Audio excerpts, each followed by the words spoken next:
काश्यश्च परमेशवासः शिखण्डी च महारथः Dhrishtadyumna विराटश्च सत्याकीश्च अपराजितः.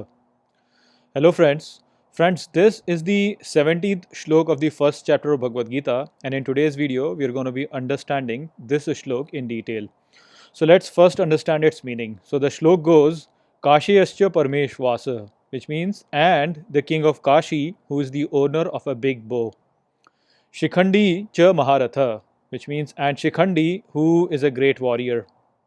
Drishtadyumna Viratascha, which means and Drishtadyumna and Virat. Satyakischa Aparajita, and Satyaki, who has never lost.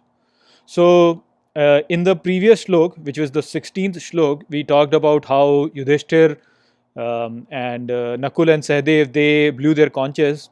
So in this shlok, that whole procedure is moving further, and now here the names of the other warriors in the Pandav army are being mentioned who are blowing their conches, and that includes the king of Kashi, Shikhandi, Drishtadyumna, Virat, and Satyaki. So their names have been mentioned. Now over here, the king of Kashi, we don't know who that person was, but Drishtadyumna, Virat, and Satyaki I have already explained to you in the videos on the shloks from 5 to 4, 5, and 6.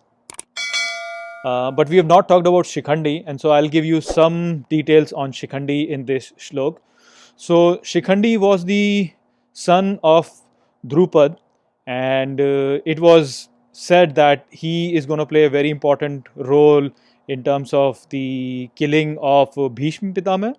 And there is a backstory behind it. So Shikhandi in his previous life was a woman with the name Amba, and she was the princess at the kingdom of Kashi. She had two other sisters, which were Amba and which were Ambika and Ambalika, and there was a Swayamvar which was organized for them, where they were looking for the suitors for themselves, and the king of Kashi was a little bit upset with the Kuru kingdom, and therefore he did not invite the princess from the Kuru kingdom to that Swayamvar. This enraged Bhishma Pitama, and so Bhishma then went to that Swayamvar, and he abducted these princesses, all the three princesses. So here we can see how the practice of abducting women and then taking them to their own kingdom to be married to the princess has been shown over here, and this is the practice that is still being continued in some of the societies and some communities. But so that's why people say that see, this kind of a practice was practiced during Vedic period also in India, but there is a nuance to it that you should understand. That first of all, they were abducted from their Swayamvar, and they were abducted because a certain king was not invited to that Swayamvar. So in that sense, he was not allowed to compete in that whole thing, and so that's why he took it. So there is some amount of ethical debate that can go over here in terms of that abduction. Moreover, when Bhishma takes Amba to the Kuru kingdom, there she tells that she is in love. She is actually in love with another king, which is Shalva. And when Bhishma realizes this, he says, "Okay, this was my mistake. I'll take you back to Shalva."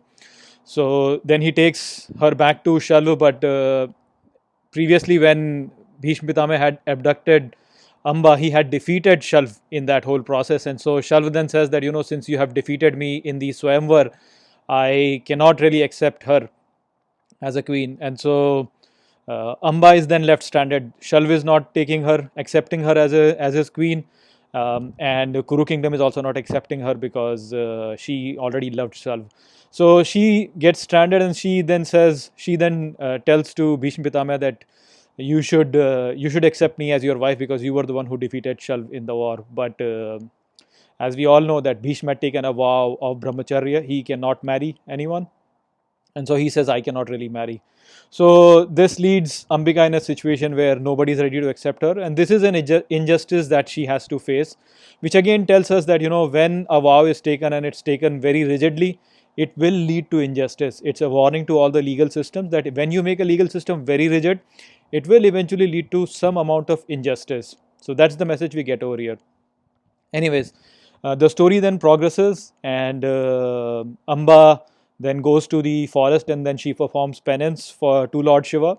Lord Shiv then gives her a boon that she will be reborn, and in her next life she will be the cause of the demise of Bhishma. So then he is born as Shikhandi. I mean, not he. There is a complicated story to that also, but let's just say that Shikhandi then comes, and then he is taking part in this war over here. Now Bhishma Pitama knows that Shikhandi in his previous life was Amba, and so he looks at him with that same eye that he is actually a woman, and so he will not fight with him. So this is then used by Pandavas. So when the war happens, the way Arjun overtakes Bhishma, because Bhishma is very strong warrior, but the way Arjun is able to defeat Bhishma is by standing behind Shikhandi. So when he stands behind Shikhandi, now Bhishma Pitama is not going to fire on Arjun, but Arjun can fire on Bhishma Pitama, and that's how they overtake Bhishma Pitama. So this again really tells you that when you become very rigid in your vows, then others can make use of it. But there is another very interesting thing that you should note over here, that Bhishma Pitama has been given the boon that he has the Ichha Mrityu thing, that he can only kill by he can only die by his own wish. And so in this situation also, as we know, if you have read Mahabharata, then you know that this trick that Arjun should stand behind Shikhandi was being given to Arjun by Bhishma Pitama himself. Bhishma Pitama himself tells him that if you want to overtake me, then you have to use this trick. So then again over here it shows that Bhishma Pitama was overtaken at his own wish. So that's a very interesting thing. The other interesting thing that you should note over here in this story is that Bhishma Pitama was given the boon of the Chamrityu, or the death at will, because he took the vow of Brahmacharya. His father gave him that boon, and here he is overtaken because of that same vow of Brahmacharya, because he had taken the Brahmacharya vow, and that's why he offended Amba, and so Amba then came back as Shikhandi, and then he's overtaken by that. So then again, and that's it also shows the penance that Bhishma Pitama does over here in terms of the wrongdoing that he did. So this story is very interesting story. There is a lot of very important messages that you get in this story. So I hope I've explained that to you well over here, and you have now understood this shlok also. With that, I'll close this video. Take care.